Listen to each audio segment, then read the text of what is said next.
So recently I got a question on the channel from someone who is looking at buying a home but is a little bit discouraged because of the market and conditions right now. And honestly, I know a lot of people who are in a similar boat, and I thought this would be a great opportunity to talk about buying a home in the year 2023. Hi, my name is Samuel. If you're new to the channel, welcome. And if this is not your first time here, welcome back. So real estate, it's a very important piece of your financial life as well as just your life in general. It's one thing to have an investment, and it's another thing to live inside your investment.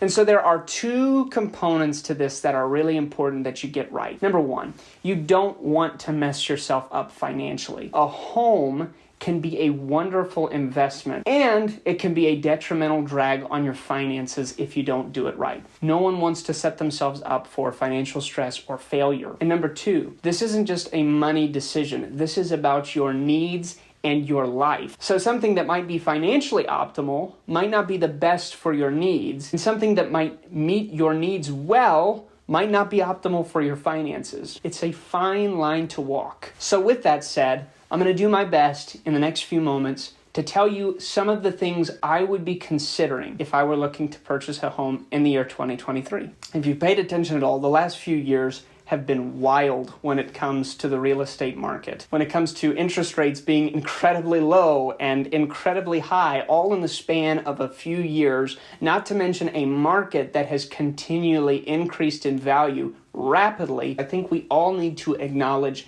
it's a difficult time right now, and there are a lot of things likely outside of your control. But what you don't want to do is think about that so much that you actually lose control of the things that are in your control. So while it is more difficult to purchase a home than it has been in the recent past, it is possible, but you want to go about it the right way. So step number one, take a deep breath. Take a step back. If you've been looking for a long time and are feeling discouraged, that's okay and understandable, but you don't want to let the mental fatigue that comes from looking through several homes, putting in several offers, and always being outbid to get to you. And the mental wear that comes from trying to find the right home, trying to make the financing work, it's a different kind of stress. So if you've been looking for a long time in particular, take a deep breath, take a step back, and acknowledge it's a hard time to buy a home right now. Step number two, ask yourself if you really have a plan. Have you put yourself in the best financial situation to be purchasing a house? Are there factors that you haven't thought about that might be making it harder for you to get into a home that may already be hard to get into? Have you taken a look at your credit score recently? Are you in a lot of debt? Has your work history been relatively stable? All of those things are going to affect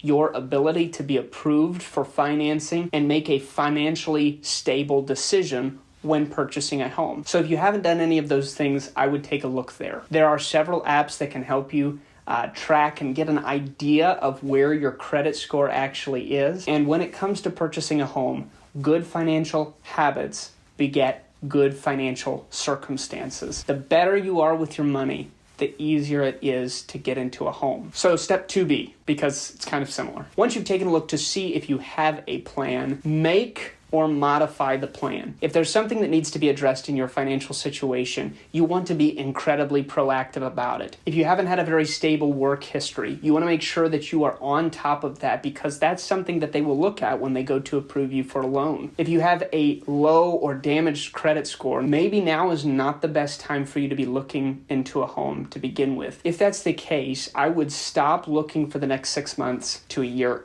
and really work on building my credit score and making myself better financially. And a great way to do that might be subscribing to the channel and listening to some of our other content surrounding debt, credit, and overall healthy financial goals. If you don't have a sizable down payment, now is the time that you want to make a plan to get that as large as you can. In order to get a home, you need an appealing offer. And in order to have an appealing offer, you really want to be in a stable financial position, and that includes having good credit and a sizable down payment. You want your offer to stand out from the other offers there. I've known of several situations where homeowners have taken a lower offer from a person who looked like they had their finances together over a higher offer from someone who looked a little shaky. When it comes to purchasing a house and making an offer, your personal finances matter. So you want your credit to be as good as it can, and you want your down payment to be as healthy as you can make it. And third, this is the one that might hurt a little bit, but you might need to lower your expectations, particularly if this is your first home. Oftentimes, people who have never purchased a home before have these grandiose ideas of their first home being their dream home or their forever home, or at least a home that they want to live in for the next 15, 20 years. And while there's nothing wrong with that, statistically, you're probably going to be living in this home between 5 and 7 years, and there's nothing wrong with that. But lowering your expectations from the dream home to a realistic first home might help get your foot in the door of this crazy market. Think about it this way. Over the last several years, the market has gone up in value probably faster than a lot of you were able to save. But if you're able to get your foot in the door, buy a home that might not be everything you wanted, but is at least a good home in a good area, as you continue to put money into that home and the value of the home continues to increase, it's going to be working together with your savings rate so that when you go to buy your next home, because of the appreciation of the first home in combination with some additional savings on the side, you can get into a house that is a much better fit for your needs. But you might have to buy that starter home. It doesn't have everything that you want, but it's a great way to get your foot in the real estate market as you begin this journey of home ownership. So what does that look like? Well, it may be that you have to go from 2 bathrooms down to 1, or from 3 bedrooms down to 2. You need to be honest about what your actual needs are. It's okay to take a little bit of a hit in the short term,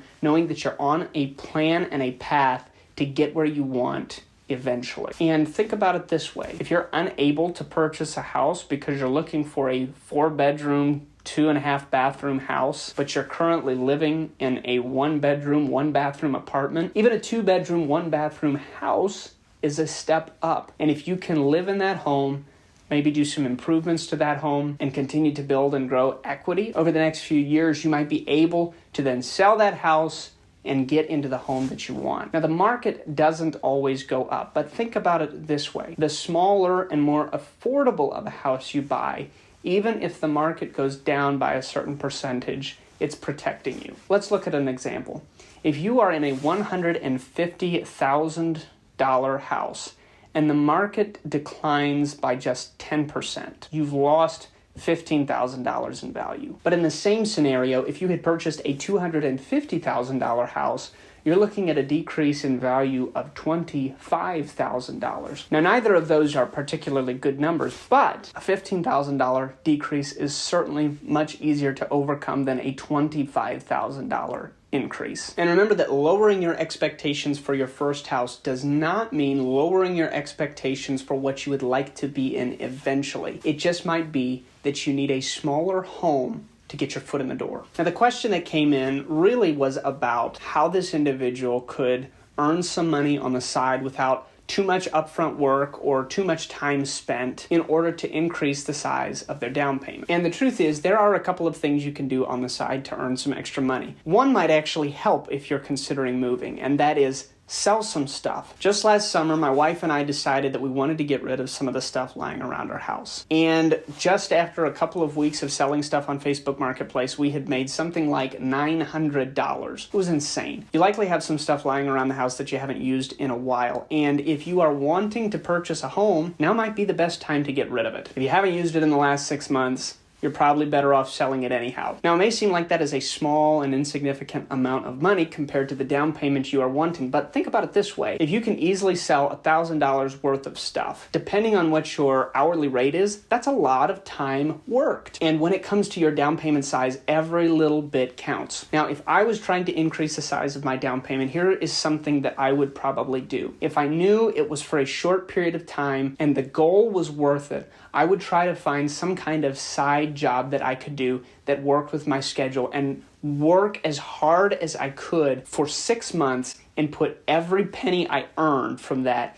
into a high yield savings account. You would be shocked what you could earn in 6 months doing part-time work, and it might make the difference in you being able to get into the home that you want at a price that you can afford. So unfortunately, there's no magical answer to easily making a lot of money quickly. But don't sleep on the opportunities that you could have in your community for a short period of time. I promise you, once you're in that home, it's going to feel like it's worth it. And so the last point in this is going to sound a little counterintuitive, but hear me out. I think you'll understand what I mean. It is okay in this market to feel like you have overpaid, but it's not okay to overspend. What do I mean by that? So for example, we purchased our current home during this time when prices have been increasing rapidly, and I really felt like we were overpaying for what we were getting. And if you ask anyone who is purchasing a home right now,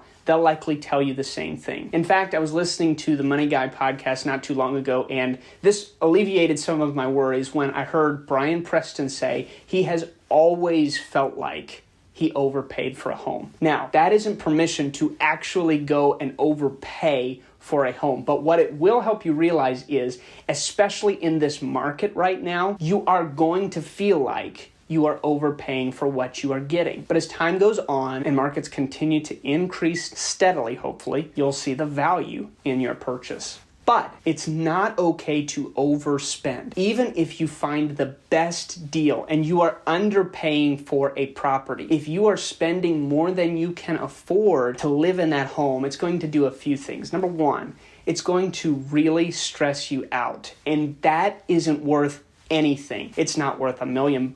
It's not worth a 5-bedroom, 3.5 bath home with a pool in the back. Your peace of mind is worth more than any deal you can find. Number two, it's going to put an unnecessary strain on your finances. You don't want a smaller retirement one day because you are living in the moment now. You have to make sure you're balancing your financial priorities. So a good rule of thumb to stick to is to make sure that whatever your mortgage payment is and all other associated expenses, taxes, insurance, comes in at under 25% of your income. So even if it feels like you are paying way too much for a 2-bedroom, 1-bathroom house, as long as it's within your means and it makes sense for the market you're in, you're probably better off than you feel. One thing that we didn't spend a lot of time talking about is you probably need someone who is experienced and wise to come alongside you in this process, particularly if you're a young person and particularly if you have never purchased a home before. You want someone who has